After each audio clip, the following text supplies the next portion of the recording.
감성 경영론 9-2 감성 커뮤니케이션에 대해서 이야기하도록 하겠습니다.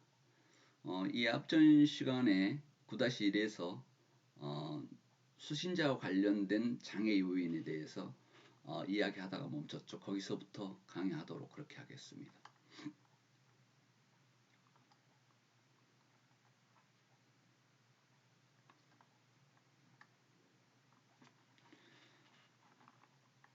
지금 수신자와 관련된 커뮤니케이션의 장애 요인에 대해서 이야기했는데 자신에게 수신자가 자신에게 관심이 있는 내용만 듣고 듣기 싫은 말은 듣지 않으려 하거나 부정하는 경향이 있는 것, 이것이 장애 요인이라고 그랬습니다.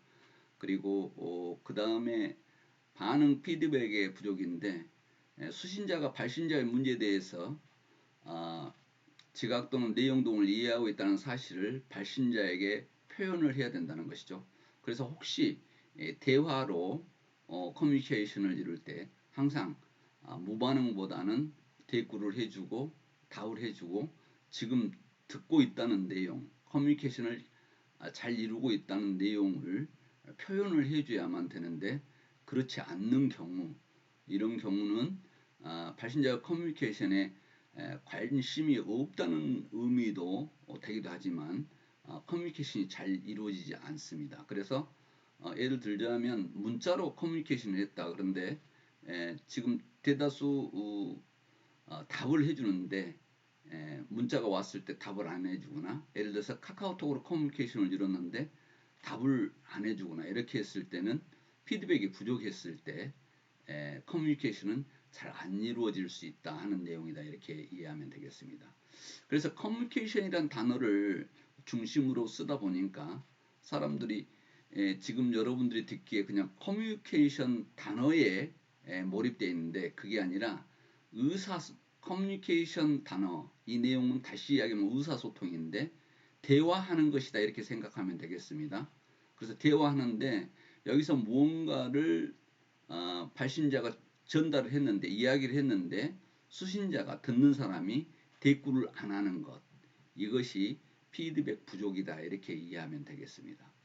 자, 커뮤니케이션 자꾸 학문적으로만 이야기하다 보니까 여러분들이 커뮤니케이션이 대단한 걸로 생각하는데 말 그대로 의사소통입니다. 말로 하는 의사소통, 언어적 의사소통이다, 이렇게 하면 되겠습니다. 그러나 비언어적 의사소통이 있는데 표정이라든가 바디랭귀지가 비언어적 의사소통이다. 그런 과정 중에서 전달했을 때 무반응이었을 경우 예를 들어서 의사소통이 지금 잘 안 되고 있다, 이렇게 이해하시면 되겠습니다. 그 다음에 언어장애인데요.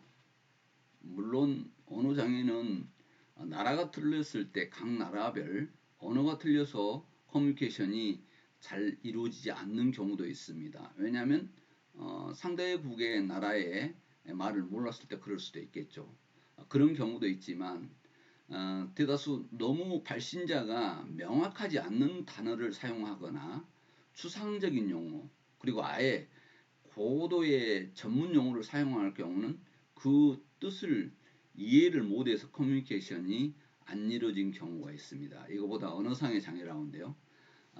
국제적인 내용에서는 각 나라별 말을 못 알아들어서 할 수 있지만, 아니면 그냥 개인 간의 대화를 하던, 업무적인 대화를 하던 이 단어 표현, 이런 것이 특히 추상적인 용어라든가 고도의 전문 용어는 쓰지 않는 게 좋다, 이렇게 이해하면 되겠습니다. 그 다음에 정보의 과중인데요. 너무 과중한 메시지가 전달되면 커뮤니케이션은 유효성이 감소할 수밖에 없다, 이렇게 생각하면 되겠습니다. 그래서 정보 과중에도 문제가 발생이 될 수 있다. 이게 상황과 관련된 장애 요인이다, 이렇게 보면 되겠습니다. 그 다음에 시간 압박인데요. 너무 시간이 짧아서 충분하게 전달이 안 되는 경우, 이런 것들이 이 커뮤니케이션 정확성에 대해서 제약이 된다 하는 내용을 이야기할 수 있습니다. 그래서 충분하게 시간을 갖지 못한 커뮤니케이션은 안 된다. 충분하게 전달하고자 하는 내용을 전달할 수 있는 시간을 충분히 갖고 할 필요가 있다. 이렇게 이야기하면 되겠습니다. 시간이 없으므로 간단하게 요약하겠습니다. 그래서 내용을 충분히 이해시키지도 않고 끝나서는 안 된다는 내용입니다. 그 다음에 상황과 관련된 내용 중에는 또 분위기죠. 분위기. 그래서 거기에서 개방성과 신뢰성 이런 것들이 낮은 데서는 부정적으로 왜곡될 가능성이 높다고 이야기를 했었죠. 그래서 사람들은 충분하게 설명을 하지 않으면 경영자가 좋은 의도로 경비 절감을 위한 비용 절감 노력을 하겠다고 할 때 명확하게 전달하지 않으면 혹시 인원 감축이라든가 부서 폐쇄라든가 폐쇄라든가 뭐 명예퇴직 이런 것을 요구한 거 아닌가 이렇게 오해할 수 있다는 것입니다. 그래서 명확하게 전달을 해야 된다 하는 내용입니다. 자칫 잘못했을 때 부정적으로 왜곡될 가능성이 높다는 것을 이해해야 된다 하는 내용입니다. 그 다음에 지위 차이인데요. 경영자와 관계에서 구성원이 지위 차이를 되게 크게 느낄 때는 높은 사람에게 어려워서 솔직하게 의견을 제시 못하는 상황이 발생할 수 있다. 그래서 경영자는 언제나 좀 마음의 문을 열고 구성원들이 편하게 이야기할 수 있는 분위기를 조성할 필요가 있다. 이 내용입니다. 비언어적 메시지가 또 오용이 되는 경우가 있는데요. 언어적 메시지와 비언어적 메시지를 함께 자동적으로 사용하게 되죠. 왜냐하면 말을 하면서 바디랭귀지를 쓸 수 있고 표정도 이렇게 될 수 있는데 이런 것들이 잘못 전달될 수 있는 요인이 될 수 있다 하는 내용을 이야기하는 것입니다. 그리고 또 아까 시간적인 내용에서 다시 한번 나왔습니다만은 구성원과 면담에서 시간에 구애받지 않고 충분히 대화할 수 있어야 되는데 자꾸 일정을 핑계로 해서 짧게 이렇게 정리를 했을 때 충분한 커뮤니케이션이 이룰 수 없다는 것을 상황과 관련된 장애의 요인이다 이렇게 이야기하고 있습니다. 오늘 9- 감성 커뮤니케이션인데요. 그렇다면 과연 감성 커뮤니케이션은 무엇을 두고 감성 커뮤니케이션이라고 하는가 하는 부분을 이 장에서 볼 수 있도록 그렇게 하겠습니다. 감성 커뮤니케이션은 감성에 대해서 여러분들이 여태 수업을 들었기 때문에 이미 배운 내용이라 해도 문제가 없겠습니다. 그래서 감성이라고 하는 것은 감성 커뮤니케이션은 상대방의 감성을 이해하고 관계의 질을 중시하고 상호 이해하고 배려하고 공감에 기초한 상호 과정이다 이렇게 생각하면 되겠습니다. 상호작용을 이루는데 상대방을 이해하지 못하거나 또 배려하지 못하는 그런 내용은 감성을 저해한다. 그런데 감성 커뮤니케이션은 왜 필요할까 했더니 감성 커뮤니케이션을 효과적으로 이룸으로써 조직 목표 달성에 중요한 도움을 주더라는 것입니다. 그래서 효과적인 감성 커뮤니케이션은 직원의 만족도와 업무에 대한 열정을 높이고 또 조직의 성과 향상으로 이루어지기 때문에 감성 커뮤니케이션이 중요하다. 다시 이야기하겠습니다. 그렇다면 감성 커뮤니케이션은 무엇인가 했더니 상대방의 감성을 이해해야 된다. 그리고 상호 이해하고 또 배려하고 공감에 기초한 상호작용이 이루어지는 것이 감성 커뮤니케이션이다 하는 내용입니다. 감성 커뮤니케이션을 이렇게 지금 경영진과 직장인 대상으로 설문조사를 해봤습니다. 그렇게 했더니 935명을 대상으로 했는데 직장인 3분의 2가 약 60% 정도가 조직에서 소통이 잘 안 된다고 평가를 했다는 것입니다. 점수로 환산한 한국 기업인의 소통 수준은 거의 54점으로 상당히 개선이 필요하다는 것입니다. 그래서 그만큼 의사소통이 잘 안 되고 있음을 알 수 있습니다. 이것은 우리나라의 위계 문화죠. 상명하복, 그리고 개인과 부서의 이기주의, 지나친 단기 성과주의가 소통 주된 장애로 작용하고 있다는 내용입니다. 대한항공이 굉장히 그 사고가 많이 발생했던 시기가 있었습니다. 그때 컨설팅을 의뢰해서 받았는데 어떤 내용이 있었냐면 위계 질서, 기장과 부기장의 내용, 이런 것들에서 경직된 상황에서 문제가 발생되는 요인들이 상당히 있음을 찾아냈습니다. 그래서 부기장이 위험한 상황에 조종을 하는 과정에서 위험한 상황이 왔을 때 기장에게 위계 질서 때문에 함부로 말을 못했다가 사고가 나는 경우가 있었다는 것이죠. 그래서 그때 바꿨던 것이 영어로 표현을 하거나 아니면 영어는 높임말이 없잖아요. 그래서 짧게 단어 하나로 표현하거나 이렇게 해서 높임말을 없애는 존칭어를, 우리 한국말에 존칭어가 있죠. 영어는 존칭어가 없는데, 그래서 존칭어를 없애고 단어로 소통하게 했더니 아주 의사소통이 잘 되고 안전 운항에 도움이 되었다는 사례 중에 일부를 지금 여기서 이야기합니다. 그래서 커뮤니케이션의 장애 요인을 어떻게 줄일 것인가 하는 부분에 상명하복의 이계문화 조직, 그리고 개인과 부서 간의 이기주의, 단기 성과주의, 이런 것들이 장애 요인으로 작용하고 있음을 이 설문조사 연구에서 밝혔습니다. 그래서 업무적 소통, 창의적 소통, 정서적 소통의 상관관계를 보면 정서적 소통이 잘 될수록 업무적, 창의적 소통이 원활하게 이루어진다고 하는 것을 알 수 있었습니다. 감성 커뮤니케이션에서 보고서의 조직 내 소통 문제점 해결을 위한 전략 3가지를 이렇게 제안했는데요. 끝까지 경청하고 신중하게 판단해라 하는 내용이었습니다.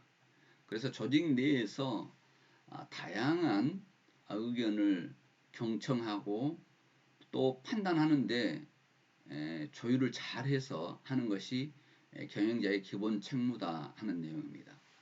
보통 직원들의 낯선 제안이라든가 아이디어 이런 것은 뭐 턱도 없다 이 내용이 아니라 끝까지 경청하고 신중하게 판단을 해서 낯선 제안이든 아이디어도 이런 내용들을 받아들여서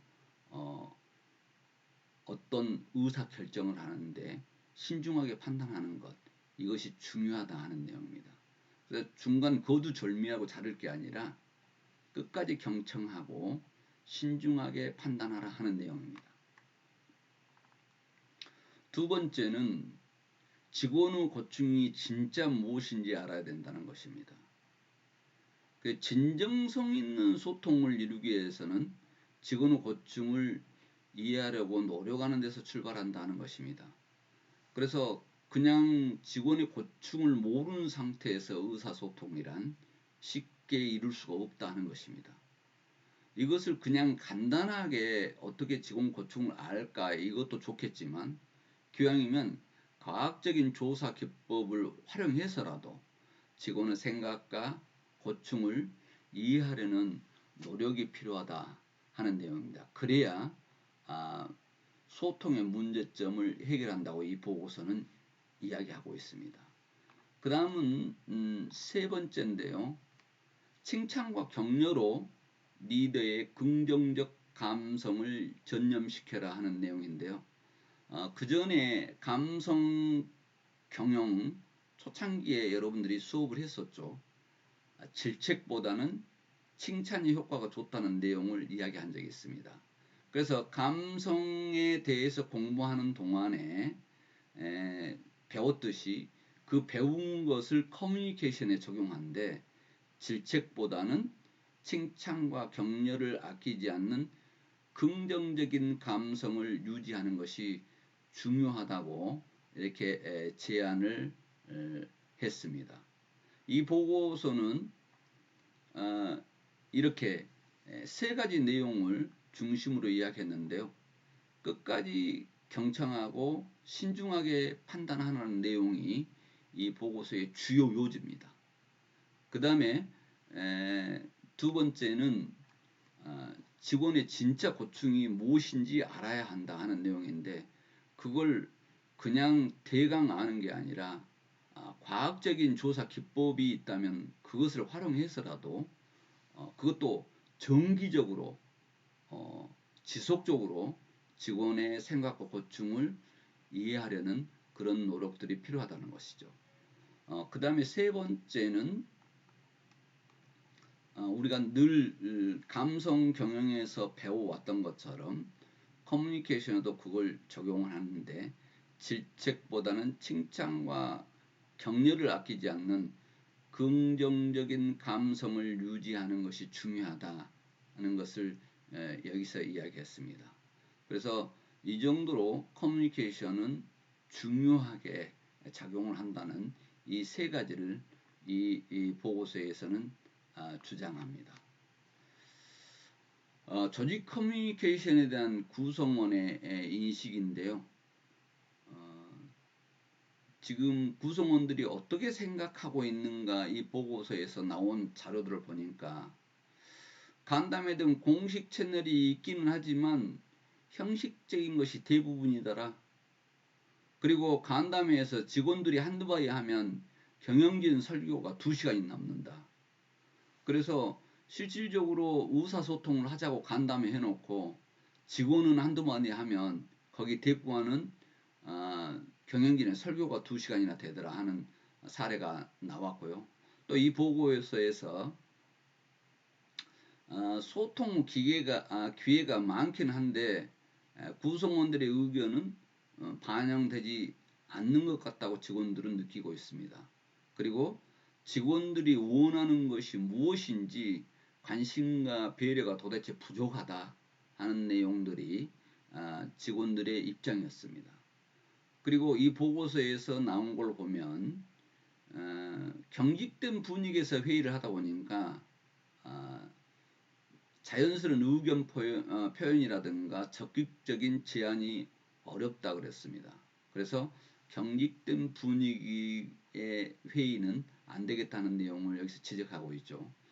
또 소통이 활발하지 않다 보니까 업무를 중복되게 처리하는 경우가 발생하고 있다고 하는 부분입니다. 내용이 모르다 보니까 그런 내용들이죠. 그래서 구성원들이 실질적으로 어떤 인식을 하고 있는가 했더니 이런 인식을 하고 있더라 하는 내용입니다. 또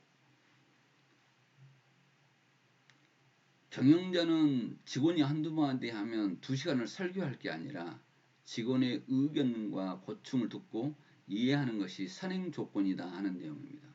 가능하면 경영자는 현장 방문을 하고 또 간담회하고 1대1 대화 등과 같은 다양한 방법으로 소통을 해야 되고 또 요즘은 SNS가 활성화되어 있는데 트위터, 페이스북, 카카오톡과 같은 SNS를 활용하는 것도 중요하다는 것입니다.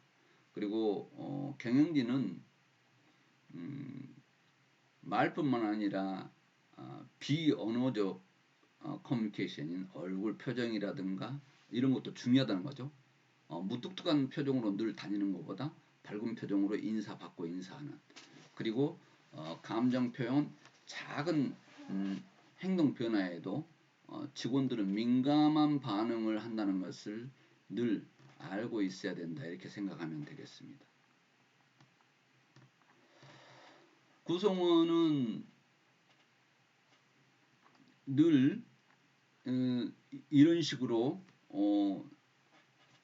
지금 의사소통이 그렇게 원활하게 이루어지지 않고 있다는 내용을 했는데요. 여기는 SEI 인베스트먼트의 사례입니다. 그래서 의사소통을 잘 되게 하기 위해서 이 기업은 사무실 공간을 전체 개인 사무실과 파티션을 철거하고 사무실을 하나 큰 공간으로 만들어 버렸습니다. 그리고 책상과 의자에 바퀴를 달아서 직원들의 사내 이동을 자유롭게 이렇게 했고, 층간에 에스컬레이터를 설치해서 다른 층에 있는 직원 간에도 의사소통을 촉진하도록 했습니다. 그래서 일단 사무실부터 하나의 공간에서 마주보고 의사소통을 할 수 있도록 하자 하는 내용으로 진행을 했다는 것이죠. 그리고 한 사무실 말고 층이 달랐을 때는 다른 층의 직원과 의사소통을 촉진하기 위해서 에스컬레이터를 설치해서 이렇게 진행을 하자 하는 내용을 이야기했습니다. 하나의 사례죠. 그 다음은 삼성경제연구소 내용인데요. 직원들의 열정을 불러일으키는 정서적 소통이라는 리포트에서 소통의 주체, 방향, 내용, 방법 등에서 새로운 방식이 요구되고 있다고 이렇게 설명을 했습니다. 그래서 성과 지향적 소통 방식은 어떤 삼성의 중요한 경영 내용일 수 있는데요. 거기에 성과 지향적 소통 방식 말고 정서적 소통 방식을 병행해야 한다고 삼성경제연구소는 주장합니다. 그래서 기업 경쟁력 향상으로 이어지는 선순환을 가능케 한다는 주장입니다.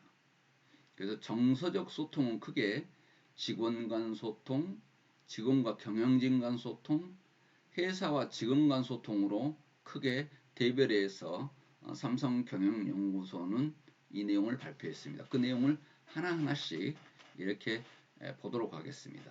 다시 이야기하겠습니다. 정서적 소통을 크게 하는 것은 직원 간 소통이 있고 또 직원과 경영진 간 소통이 있는데, 여기서 좀 독특한 게 있습니다.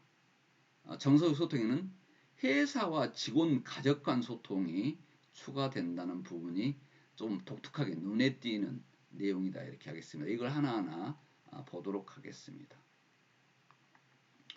직원 간 소통인데요. 당연하죠. 직원 상호 간 이해와 배려에 기반한 소통이 이루어져야 되는데 뭐 개인적인 문제나 고민에 대해서 공유할 수도 있고, 또 그 조직 내 수평적 소통을 통해서 조직의 일체감, 동료의 자긍심 형성이 가능할 수 있겠죠. 지금 웬만한 회사들이 사내 인트라넷이나 SNS를 활용한 직원 간 소통이 활성화되어 있는데요. 그래서 직원 간의 수평적 소통 이런 것들이 조직 일체감, 동료의 자긍심 형성에 도움을 준다 이렇게 이야기하고 있습니다. 그 다음에 삼성경제연구소가 했던 직원과 경영진 간 소통인데요. 개인의 고충을 해결하는 방식으로 상하 간 이계를 넘어서 동료 및 파트너로서의 관계를 바탕으로 이렇게 상호 노력이 중요하다는 것을 했습니다. 그러니까 조직의 어떤 상하 간 위기 질서 속의 내용보다는 파트너로서의 관계를 바탕으로 상호 노력을 할 필요가 있다 하는 내용입니다. 그 다음에 감성 터치형 접근 방식이다 이렇게 했는데, 이건 직원들의 감성과 정서를 고려한 비공식적이고 자유로운 양방향 커뮤니케이션을 강조하고 있습니다. 그래서 모든 구성원이 가치 있는 존재라는 상호 신뢰에서 출발한다. 여기서는 그렇게 이야기하고 있습니다. 그래서 지금 삼성경제연구소가 이야기하는 직원 간 소통, 직원과 경영진 간 소통인데 그 다음에 회사와 직원 가족 간 소통에 대해서는 그 다음 9-3에서 다시 9-1로 먼저 와가지고 그때 이야기를 다시 자세히 하도록 하겠습니다. 특히 지금 수평적인 사내 인터넷을 이용하고 있는 기업이 많습니다만 아직도 없다면 진행을 해야 될 것이고 위기를 넘어선 동료 및 파트너로서 관계를 바탕으로 이렇게 감성 터치형 접근 방식이 직원과 경영진 간의 소통이 되겠다. 그 다음에 회사와 가족 간 소통은 9-3 수업을 하면서 진행을 하도록 하겠습니다. 비대면 강좌를 듣느라고 여러분 수고가 많으신데 또 기왕이면 주어진 시간으로 맞추고 또 그 다음 시간에서 이 내용을 이야기하도록 하겠습니다. 여러분 비대면 강좌 듣느라고 수고했습니다. 감성 경영론 9- 수업을 마치겠습니다. 수고했습니다.